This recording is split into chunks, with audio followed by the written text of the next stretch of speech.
Ce qui caractérise le leader, disons-le, c'est qu'il crée des habitudes.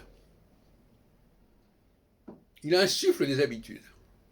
Il insuffle des modes, des besoins même.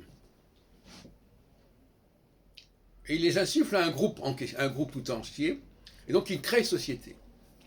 Il crée une société autour de cette habitude, cette nouvelle mode. Par exemple, quand j'ai créé la mode des congrès, j'ai créé quelque chose qui n'existait pas, qui n'existait plus depuis 20 ans en France, et qui n'avait jamais vraiment existé d'ailleurs, comme pratique régulière. Et donc, il y a un certain nombre de gens qui ont participé à ce processus. C'est un mode de vie qui s'est créé ainsi, et qui crée un lien, et du lien entre un certain nombre de personnes qui sont marquées par ce mode de vie. De la même façon qu'on dit une mode aussi, une mode, c'est une façon de s'habiller qui est commune à un certain nombre de gens qui vont s'habiller de la même manière, qui vont se coiffer de la même manière, etc., etc. Voilà une caractéristique du leader majeur. Il crée des besoins, il crée des modes, et il crée donc quelque chose qui n'existait pas. Et donc quelque chose qui n'a pas été demandé, qu'il a offert, qu'il a imposé peut-être, même à la limite. Il a proposé quelque chose qui n'avait pas été demandé, qui n'avait pas été requis. Alors la question qui se pose dans ces cas-là, c'est est-ce qu'il faut donner aux autres que ce qu'ils ont demandé? Est-ce qu'ils sont conscients de ce qui leur convient? Par exemple, si j'initie quelqu'un à la musique, est-ce qu'il m'a demandé de s'initier à la musique alors qu'il ne la connaît pas? Comment peut-on vouloir quelque chose qu'on ne connaît pas? Il n'y a que celui qui connaît qui peut donner à celui qui ne connaît pas. Mais celui qui ne connaît pas, peut-il aller vers celui qui connaît?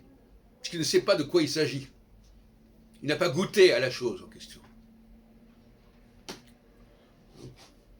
Donc on est dans une situation quasiment insoluble sur le plan éthique, quasiment ingérable.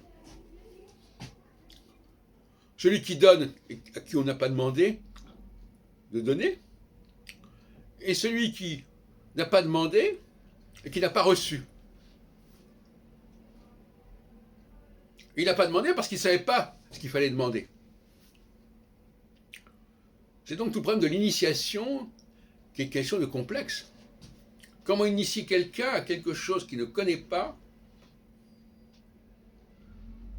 quelque chose qu'il n'a pas demandé, il a simplement peut-être voulu savoir quelque chose qu'il ne connaissait pas, attiré par l'inconnu.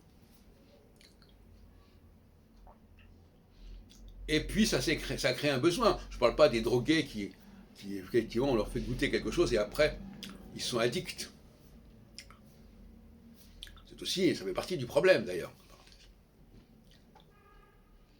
Et l'imitateur, le mimétisme, pour parler comme Girard, qu'est-ce que c'est que le mimétisme? C'est quelque part accepter ce qu'on vous a donné sans l'avoir demandé. Qui est-ce qui va vers qui dans le mimétisme? Est-ce que c'est l'imitateur qui va vers l'imité ou l'imité qui va vers l'imitateur? Question.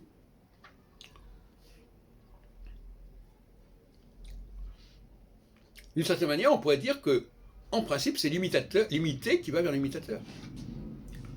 L'imitateur, il ne connaît ce que fait l'imité que parce qu'on lui a proposé, parce qu'on lui a montré. Donc, quelque part, l'imitateur, il est victime de l'imité. Mais en même temps, il profite de ce que l'imité lui a donné. Des présents, des dons de l'imité. Et j'ai l'impression que c'est un nœud éthique qui est extrêmement vivace, qui fait l'objet de tabous d'ailleurs, d'interdits, parce qu'il y a un paradigme qui manque, et j'espère que là je suis en train de le soumettre.